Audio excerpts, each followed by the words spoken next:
There are really two cases that you have to consider and where you can react differently. First, you are creating a new site. If it's the case and you want it to be referenced, then design it from scratch, mostly in AWP or entirely in AWP. Once you set the correct mechanism to go from one page to the next and all that in AWP, and you're used to it, it's not that difficult.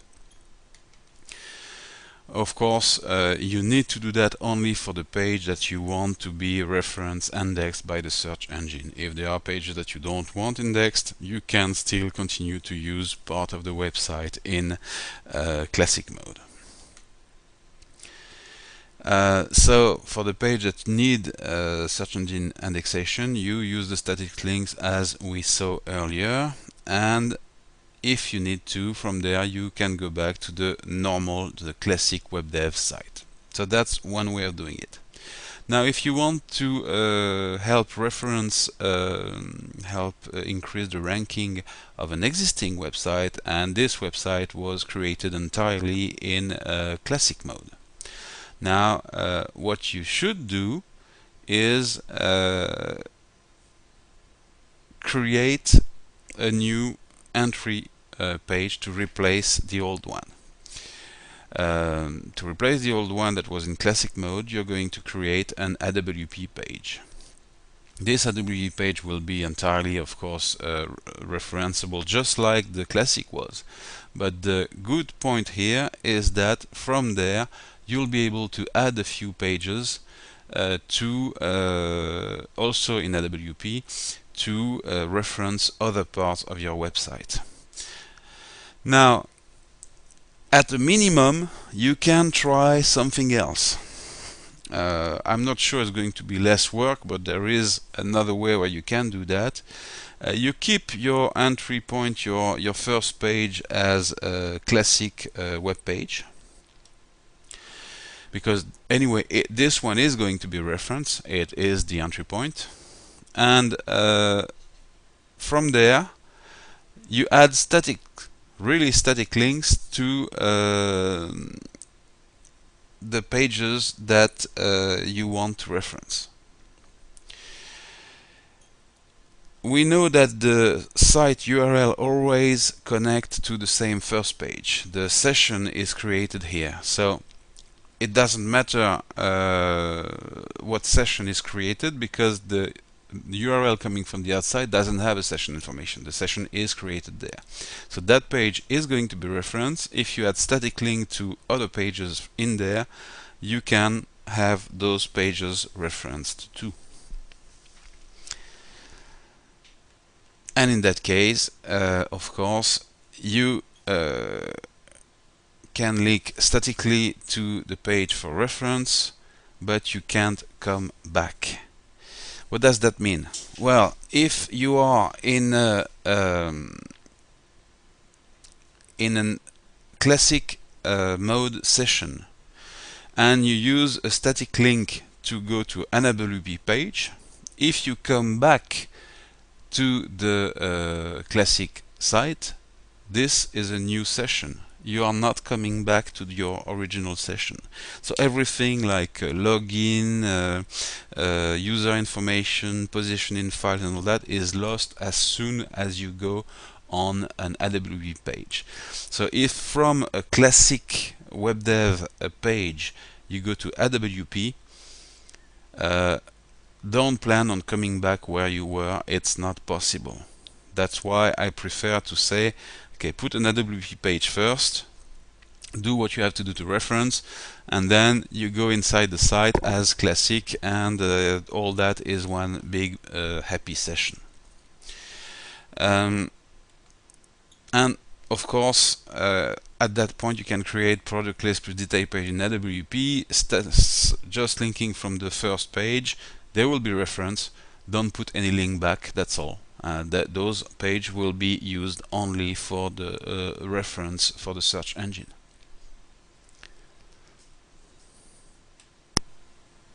Now, in all cases, it doesn't matter if you working on a new site or an old one, for all the page that needs to be indexed.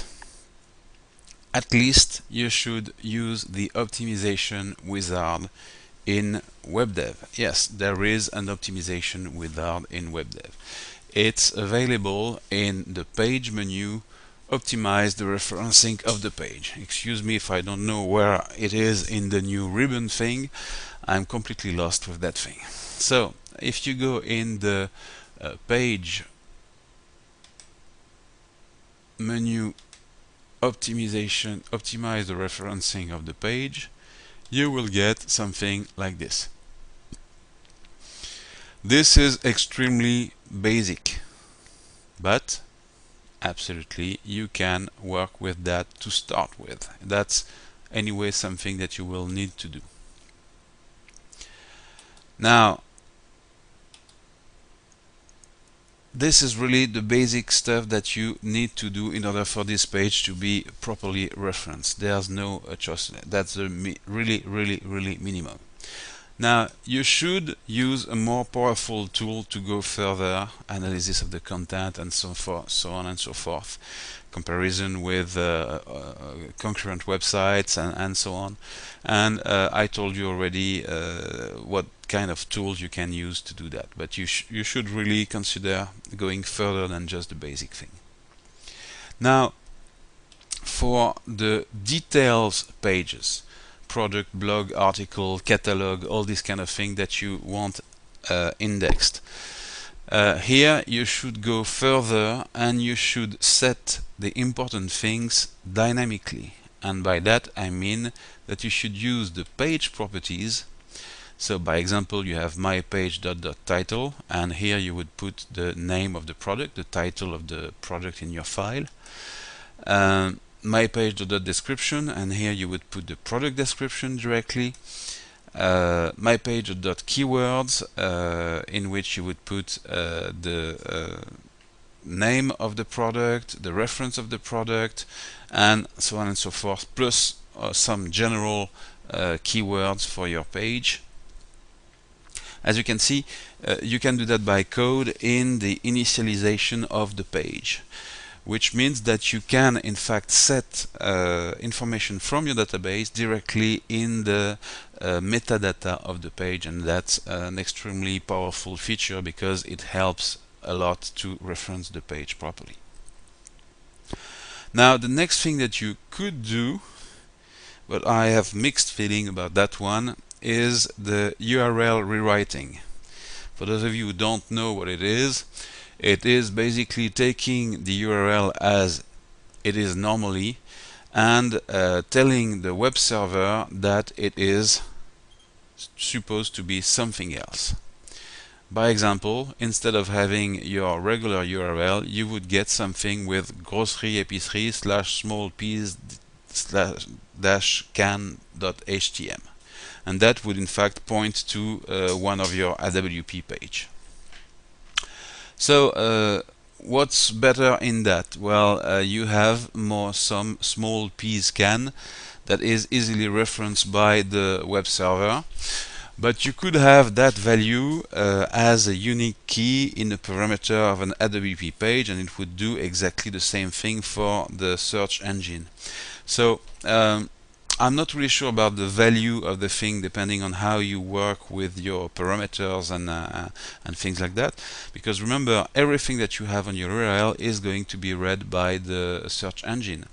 So if you pass as a parameter, as a reference for your product, not an internal reference, which would be something like S23X12, but instead a string, a readable string like small -peas -can, and that string is unique for all your product, you have a unique reference that is easily referenceable by the search engines, and it's just in a regular URL. So it's supposed to be a plus. But I'm not sure that it is, because you can have the same information in a regular URL. Now, the problem with URL rewriting is that it adds a layer of complexity to your URL. We already saw that in order for the pages to be easily referenced, you need to build your internal URL yourself by code. With the page, with either the relative or of the absolute URL, and now you have the URL rewriting on top of it. What is going to happen? Where is it going to crash? So if it's not really necessary, I'm more of a mind of not using that, because also it is quite complex to set up. It is something that is done automatically for you at the web server level. So basically it's not a WebDev problem, it's something that you set at a higher level. Or is it? Because now WebDev is supporting URL rewriting, but it's not doing it itself. It's not WebDev who's doing the rewriting. WebDev is telling the web server how to rewrite the URL. So you really add several layers of complexity here, and from what I've read on the forums, lots of people have tried to use that, and not a lot of them have been happy with the results. You always end up with something that is just not quite right. So I'm more of a mind of not using it, but using instead really meaningful parameter names and values. Now, once all this is done, you need to start your campaigning to have your external links. You need to start your advertisement. You need to start all that. So, as you can see, it's quite a complex endeavor, a search engine optimization, and now we're going to go into the advanced stuff for AWP.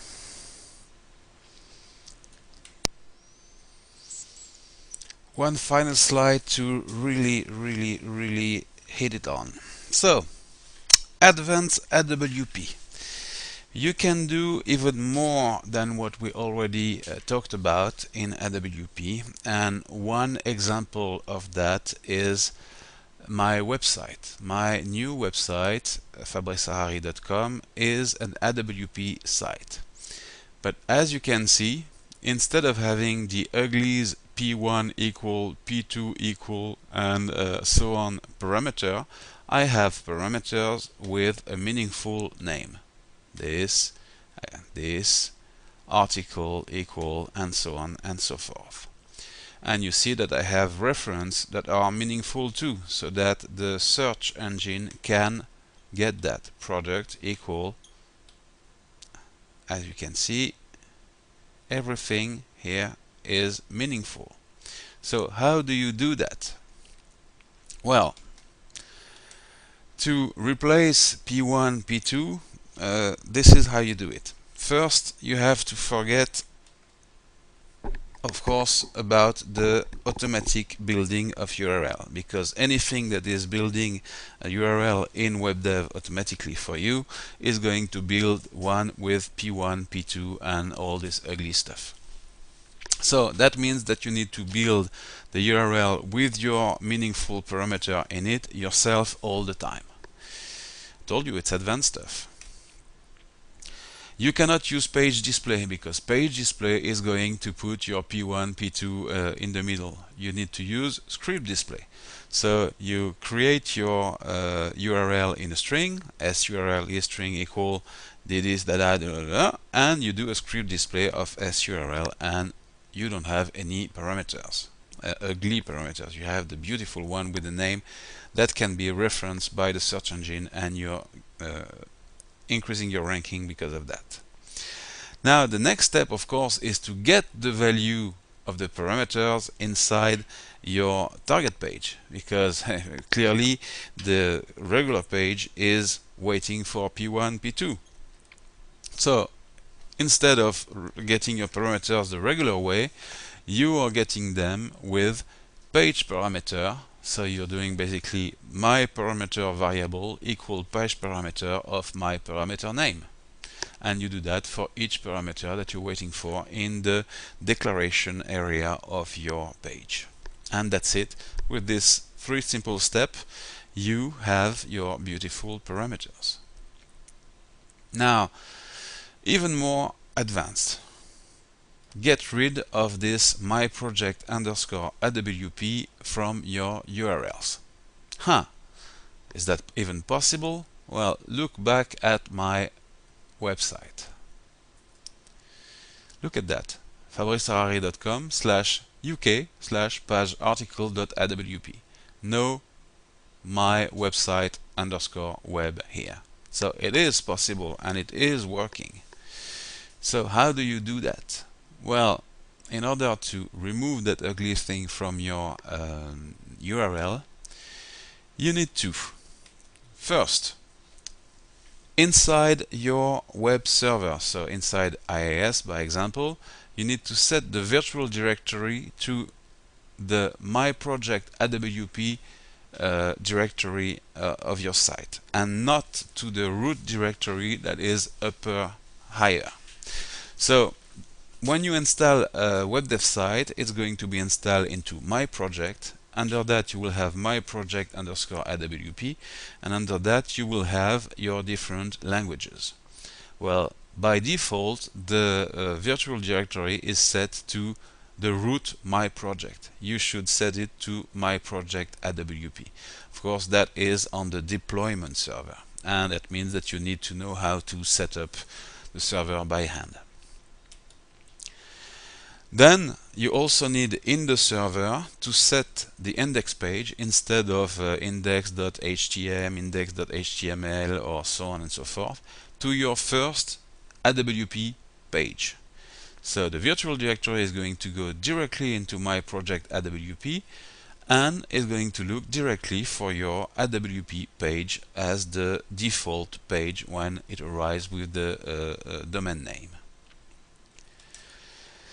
Then, of course, you need to build the URL yourself, just the exact same way than before, because clearly the standard functions that are building URLs are going to try to put your myProject_AWP in it. And in that position, when you set the virtual directory the way I indicated, it won't work anymore. So at that point, all URLs, you have to build them yourself. Be careful, because you cannot do that just like that. In test mode, you need to build a URL with the myProject_AWP, while in deployment mode, you do it without. Why? Well, because the trick I show you here consists of a specific setting of your web server.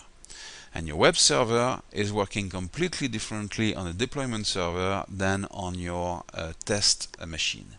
On your test machine, you don't come from an outside URL, you don't come from an outside domain name and arrive via the web server. On the test machine, you have your own WebDev engine saying to the web server, start this. And when it says start it, when you press the go button, it says start this with the myProject_AWP. So you need it, absolutely. There's no question about that. Which means that you need to have code that is conditional depending if you are on the web server or if you are on the development machine. And how do you know that? Well, on the web server you have a real domain name. On the development machine it's localhost. So you test on the URL that is coming in, and based on that you build your URL after that accordingly.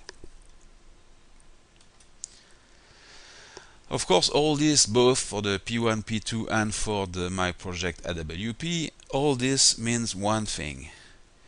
There will be lots of URL manipulation. You need to be able to get the current URL, which is very easy. It's current URL, so that's current page, so that's very simple.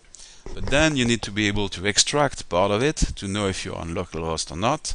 And then you need to be able to remove the My Project AWP from it. And you need to be able, if you want to change language, to replace one language by another. So clearly there are lots and lots of URL manipulation to do there. And because of that, you need to have tools to manipulate these URLs. Well, today, as a special bonus, I have included my main tool in it. It's a global procedure that I call URL ExtractPart. And what it does, it allows you to extract any part of the URL. And we're going to have a look at it now, and I think that will be enough to make your brain explode once and for all, and that will be a good end for this course. So here we are. We are in the global procedure of this referencing website that is coming with the course. And here is what we have in this global collection of global procedure. First, we have some constant declare in the declaration part of the global procedure. And these constants are powers of 2.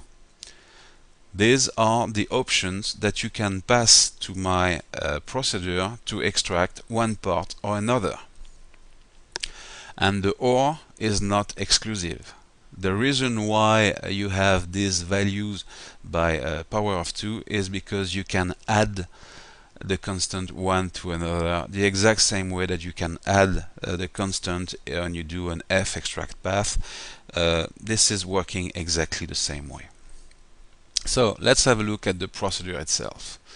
And as usual, you will see that I'm just going to do this so we have a better view.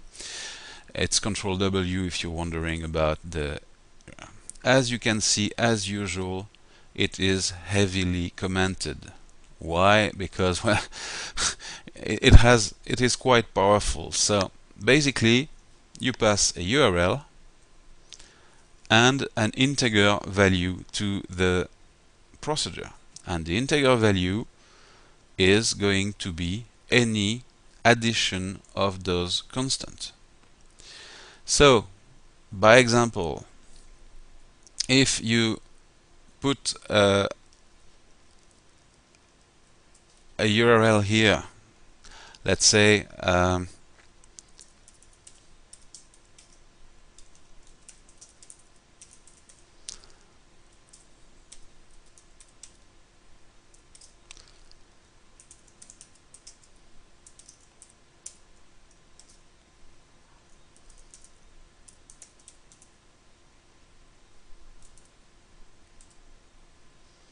okay, let's say that we are passing something like that, and we are asking for URL domain level 1 and level 2.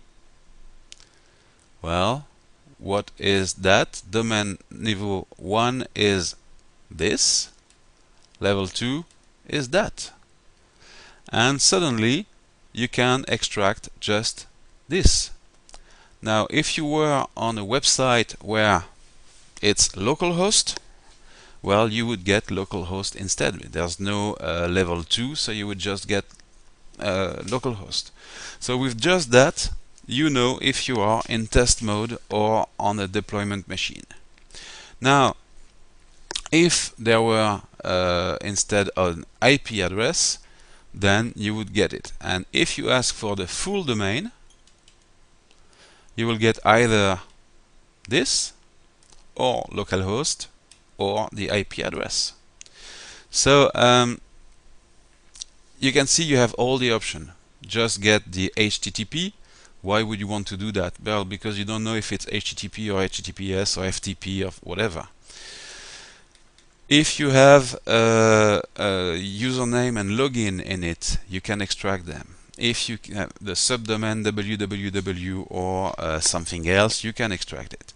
several level of the domain name, the IP address if it's an IP, empty otherwise, the full domain as we already saw, the port because you can have colon and a port there, so you can get it, the project. So if you have something with underscore web in it like that, it will give it to you. If not, it's empty. The language, if you have something like this, it will return it to you. If not, it's going to be empty. Everything will fail gracefully. If you have a page in the sense of an AWP page, it will return it to you. You can just get, okay, what page is in this URL. If you have parameters, by example, active menu equals sys and session ID equal 1, 2, 3, you ask for URL params. If you want everything between the domain port, which is here, and the question mark, which is there, that's the path of your page, and you can get it at once. And of course, if you ask for different thing at once, let's say that you ask for this, but you ask also for that, and then you ask also for that, and then you ask also for that, well, it will return it with the appropriate separator. It will be a usable URL. So you can basically with that function extract any part of the of a URL, and from there recombine, create a new one, and do whatever you want. Now, I'm not going to go through the whole code because there's no need to kill you right now, but just have a look at what it's doing. It is doing a lot of things. As you can see, there is a lot of code to test in all cases. Lots and lots and lots and lots and lots and lots and lots and all so much. And then you have this function, get bit position. This is the function that is used to process my power of 2 constant. With that, I get exactly what is requested. So in here you will see that there is everywhere this kind of thing.